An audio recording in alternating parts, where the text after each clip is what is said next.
when does care become too much? We want to be supportive. We want to be encouraging. We want our clients to feel like we're there and available to them. But when are we overstepping our responsibility and doing the work for them instead of helping them to achieve the result that they joined for in the first place?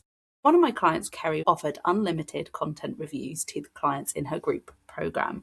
And over time, she spotted this really interesting pattern that their submissions were actually getting worse. So over time, even though she was teaching them strategies to use to boost their social media performance, their posts got worse because they knew that she would fix it for them. She'd bring out her red pen, she'd do her work, and they didn't have to put in the effort. And essentially, this is a done for you service at a group program price point. And she was undercharging anyway, but this whole situation led to this real sense of resentment and also a sense of, why am I doing this? Because I feel like I want it more than them. And the problem with this approach, where you are overstepping your responsibility, is that you are breeding dependence. Your clients aren't going through the effort of putting in the reps of doing the work, which means that they are never going to get better. If you don't help them to go through the whole thinking process, the cognitive friction of actually trying to do something and trying and failing and then trying again, they are not actually going to improve the skill set that they join your program for in the first place. And when we do this, it means that they are tied to us forever, or they will leave your program and realize that they haven't actually learned anything and feel like they haven't got the outcome that they wanted to. And this responsibility for results is not a 50-50 split. It is actually something I call the 200%.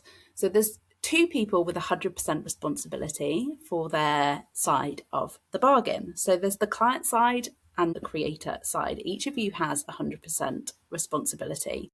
And the client ultimately owns their success. You don't own their success, they own their success. They are responsible for the results that they get. You are responsible for creating the conditions in which they can get those results. So those two things each have 100% responsibility. Each of those things have certain aspects, certain actions, behaviors that are associated to them. So your clients, when they sign up to your program, are committing 100% to show up, to take action, to share their wins and challenges, to not change the goalpost, to ask questions, to listen to the feedback that you're giving and actually act on it. All of those things sit on the client side. You can't do the work for them. You can't want the result more than them. They have to be the one that's driving the change forward. Your responsibility as the creator, as the leader of the program, is around creating the conditions for success. So the first part of this is actually around how are you filtering in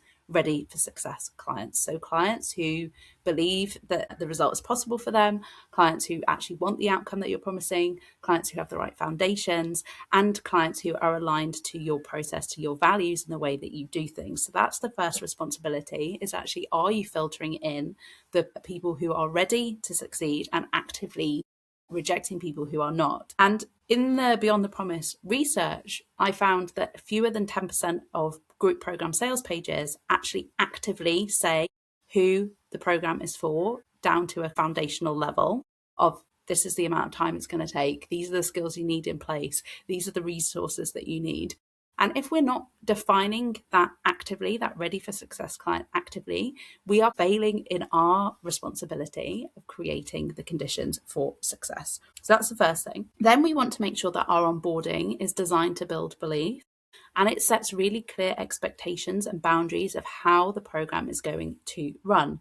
Another thing that came out of the Beyond the Promise research was there is no single definition of what a group program even is, which means that people are coming in with their own interpretation of what a group program actually is, what it means to be part of one. If they've been in other programs before, they might have expectations from that setting that they bring forward into yours. So by setting out expectations and boundaries very clearly at the start, you are showcasing what it means to be in your space and what you expect of them and what they should expect from you. Then we want to make sure that we're building in support structures that are going to drive action and momentum. So that's partly around having a streamlined curriculum and making sure that it's answering the question, what do they need to do, rather than what do I want to teach? But then it's also about having progress tracking, accountability systems, and facilitated implementation as well. So I talk about this quite a lot. If you are using your live sessions for live training and expecting your clients to go away and do the homework on their own, the implementation, the hard part that actually requires them to change, they probably won't do it. So instead, we want to flip that on its head and actually use our live time as the opportunity for them to do the work with your support. So you are there to answer their questions in real time, to give them feedback, to help them refine, to show how you think about things so that they can then apply that to their context. And we also want to capture their feedback and respond to that. So if they are saying things aren't working for them, we need to respond to that. If we are noticing friction at a certain milestone or repeated questions, we need to understand what is causing that, what is triggering that, and see if we can put something into place that is going to remove and smooth out that friction. And then the next or final thing that we're responsible for is actually, where do they go next? So after they've gone through your program, what happens next? What is their next action? What is their action plan? Or what offer have you got within your ecosystem that is going to help them to keep applying and move further forward and deepen their mastery of the skills that you've been teaching after and beyond the scope of your program? Now, these conditions that you create lead to self-leadership. So notice how I didn't say that your client's responsibility is to be self-led. It's not a personality trait. It's not something they can bring to the table. When you create those conditions for success, your clients will naturally be self-led. They will show up, they will take action, they will share their wins. All of those things are a response to having a streamlined curriculum, facilitated implementation, progress tracking, clear expectations, clear boundaries. It's a direct response to those conditions. So that their actions, their behavior is driven by how you shape and structure the support in the space. And this doesn't mean that you're caring less. It's just that you are structuring that care into a system that is going to help and support everybody, regardless of whether you've got a high energy day or a low energy day. It removes that sense of resentment that comes from, I want it more than them. It takes that pressure out of the equation when you feel like you have to do the work for them in order for them to get results. Because that dynamic where essentially you're stepping in and rescuing them is a really unhelpful place to be running your group. If this is something that you can see in your own program, that you are overgiving, that you want it more than your clients, that trying to carry this load, this mental load in your head is just too much, it's a stretch too far, I'd love to invite you to take the Experience Gap Scorecard. This is a series of questions, multiple choice answers, and it will show you where your program is overly dependent on you and what you can do about that as well. So I'll pop the link in the show notes and you can access that scorecard and see for yourself.